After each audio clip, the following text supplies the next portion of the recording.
সবথেকে বেশি ভালোবাসি আমার এই সংসারটাকে। সেই কারণে কিন্তু প্রত্যেকটা জিনিস আমার খুবই কষ্টে গড়ানো, খুবই কষ্ট করে সংসারটাকে গড়িয়ে তুলছি। হ্যালো এভরিওয়ান, কেমন আছেন সবাই? আশা করি যে যেখানে আছেন সবাই ভালো আছেন, আমরাও ভালো আছি। নতুন আরও একটি ব্লগ নিয়ে চলে আসলাম। আশা করছি পুরো ব্লগটার সঙ্গেই থাকবেন। সকালে এখানে ভাত ভাজি করব, মেয়ে স্কুলে যাবে। আর কালকে রাত্রে না কেমন করে জানি চাল নিয়েছিলাম, অনেকগুলো ভাত বেঁচে গেছে। সেই কারণে বললাম যে ভাতগুলো না এমনি রেখে দিলে নষ্ট হয়ে যাবে, বললাম যে ডিম দিয়ে ভাজি করে দিই, তাহলে তিনজনারই না হয়ে গেছে সকালে, যেহেতু অনেকগুলাই ভাত। আর এখন তাড়াতাড়ি করে ভেজে নিলাম, মেয়ে খেয়ে স্কুলে চলে যাবে, আর তারপরে আমরা পরেই খাবো। সেই কারণে চুলার উপরেই না ঢাকাতে রেখে দিলাম।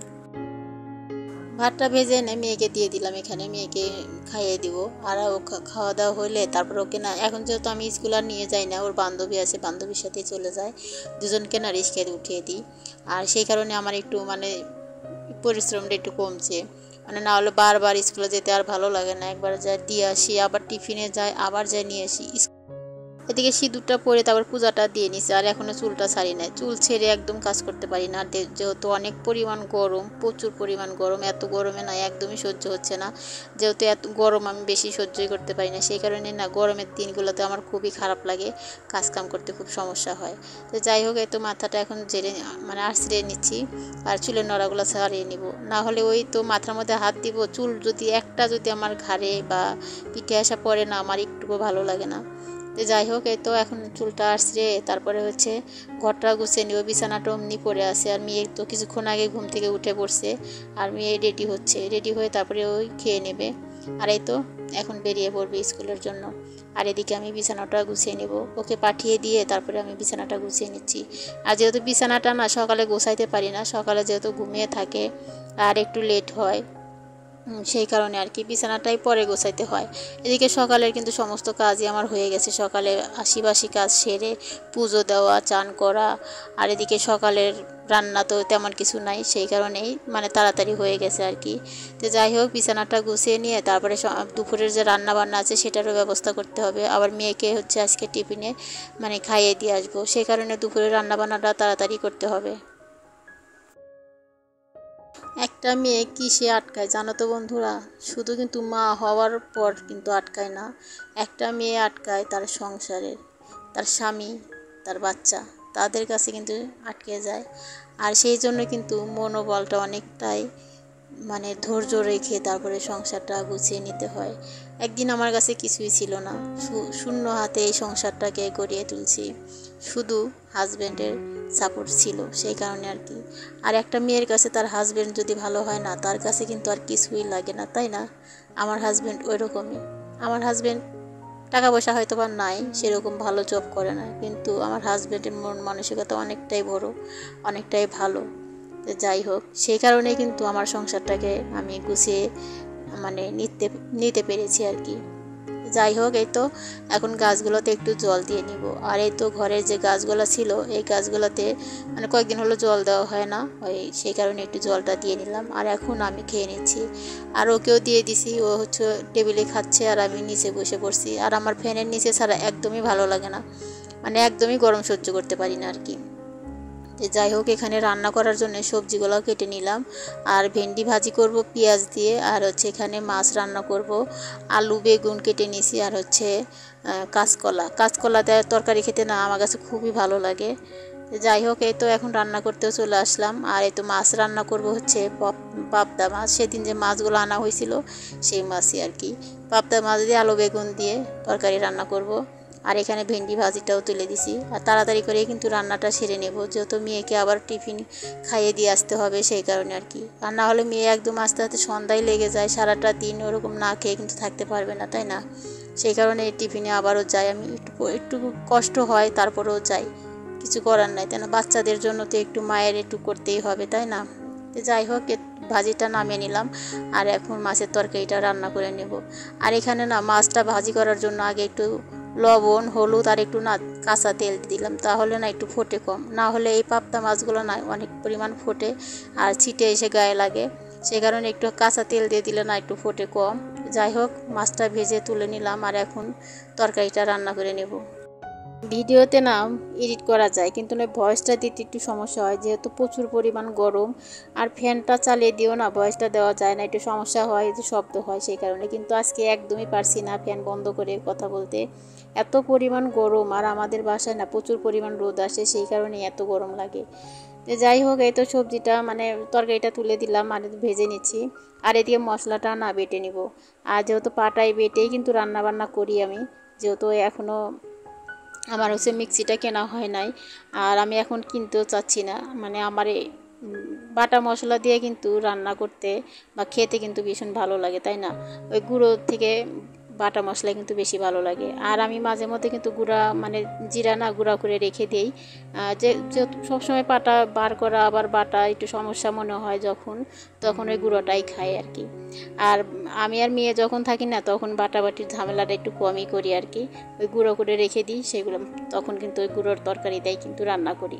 তো যাই হোক, মা মেয়ে থাকলে তখন বেশি একটা সমস্যা হয় না। তো চলে আসলাম এদিকে বাইরে, যেহেতু অনেক পরিমাণ রোদ উঠছে, সেই কারণে মনে হচ্ছে ঘরে যা কিছু আছে সমস্ত কিছু রোদে দিয়ে দিই। তা তো সম্ভব না, মানে যেগুলা মানে একটু বেশি আমার এই ঘরটাতে না, মানে মিরসেপের যেখানে রাখছি, মিরসেপের পিছনে ওয়ালটা না একদমই ভালো না। আর একদম ওয়ালটা না ড্যাম হয়ে যায় জন্য না আমি মানে যা কিছুই রাখি একটু ভিজে ভিজে মানে ভিজে যায় এরকম আর কি, দেখতে ওরকম লাগে। সেই কারণে একটু রোদে দিয়ে দিচ্ছি। আর এগুলা যেহেতু অনেক দিন আগে আনা হয়েছিল, মানে জিরা নাই যে, এটা কিন্তু রাঁধুনি সস। আর এই রাঁধুনিগুলো না অনেক আগের কেনা, সেই কারণে একটু রোদে দিয়ে দিলাম। আর একটু জিরাগুলো একটু রোদে দিলাম, একটু শুকিয়ে দিলে না ভালো হয় আর কি। আর এই তো তরকারিটা বসিয়ে দিয়ে এই কাজগুলো করতে গেছিলাম। আর এখন এই যে তরকারিটা কিন্তু হয়ে যাচ্ছে, মানে মাছটা এখন ছেড়ে দিলাম আর তরকারিটা নামিয়ে নেব, নিয়ে তারপরে ভাতটা বসিয়ে দেব। আর যেহেতু এখন ওই 12টার মতো বাজে আর কি, তাড়াতাড়ি রান্নাবান্নাটা আমার হয়ে গেছিলো, যেহেতু মেয়েকে আবার টিফিন খাওয়াতে যাব, সেই কারণে তাড়াতাড়ি করে রান্নাটা বসিয়ে দিছি। এদিকে রান্না বসিয়ে দিছি আর এদিকে কিন্তু অনেকগুলো কাজই সেরে নিচ্ছি। এদিকে হচ্ছে বাজার নিয়ে আসছে, আর এই বাজারগুলো এখন গুছিয়ে নিব, হালকা পাতলা কিছু বাজার। কালকে যেগুলো যে বাজার করে আনছিল তখন যেগুলো মনে ছিল না, সেগুলো আবার আজকে নিয়ে আসছে। আজকে হচ্ছে চাল কিনতে গেছিলো, যেই চালের সাথে আবার এগুলো কিনে নিয়ে আসছে। আর এগুলো হচ্ছে সোয়াবিন। এই সোয়াবিনগুলো খেতে আমার মেয়ে না ভীষণ ভালোবাসে, সেই কারণে ওই আমার বর বেশি খেতে চায় না। ওই বাসায় থাকলে আমি রান্নাও করি না, ওই যখন বাইরে চলে যায় তখন আমি আর মেয়ে খাই। আমার কাছেও ভালো লাগে, আবার মেয়েও ভীষণ পছন্দ করে। ওকে যদি প্রতিদিন যদি আমি সোয়াবিন দিয়ে রান্না করে দিই, প্রতিদিনই খাবে, মানে এতটাই পছন্দ করে আর কি। চালটাও ঢেলে নিলাম আর এর মধ্যে থেকে চালগুলো নিয়ে নিলাম ভাত রান্না করার জন্য। আর চাল না একদমই অনেক হয়ে গেছিলো, সেই কারণে বললাম যে এনে দিয়েই যাও। তো এখন রান্না বান্না কিন্তু হয়ে গেছে, এদিকে ভাতটা বসিয়ে দিয়েছি আর এদিকে তরকারিটা না ঘরে এনে রেখে দিলাম। আর এই তো এখন কড়াই টড়াইগুলো এখন মেজে নিব, মেজে নিয়ে তারপরে রোদ্রে দিছি অনেকগুলা, সেগুলো আবার গুছাইতে হবে, সেগুলো না বিকালে গুছাইয়ে নেব। আর এত রোদ এত গরমের মধ্যে এগুলা গুছাইতেও পারবো না এখন। তো যাই হোক, বাসনগুলো আগে ধুয়ে নিই, ধুয়ে নিয়ে তারপরে ভাতটা হয়ে যাচ্ছে, ভাতের মাঠটাও ছেঁকে নেব।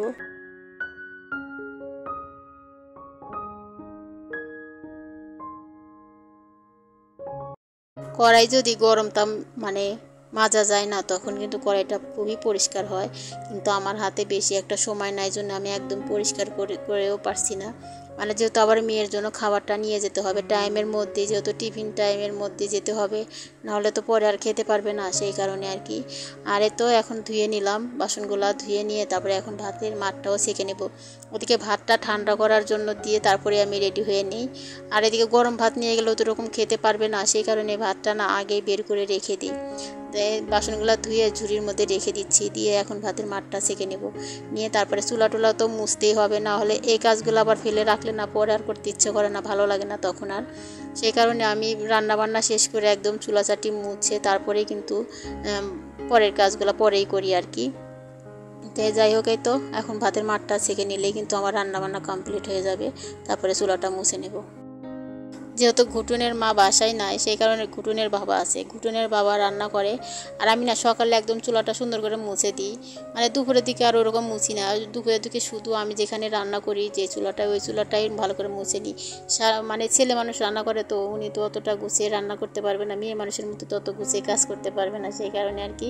তাই যতটুকু সম্ভব আমি কিন্তু পরিষ্কার করেই রাখি। যাই হোক, এই তো এখন চুলাটা মুছে নিচ্ছি।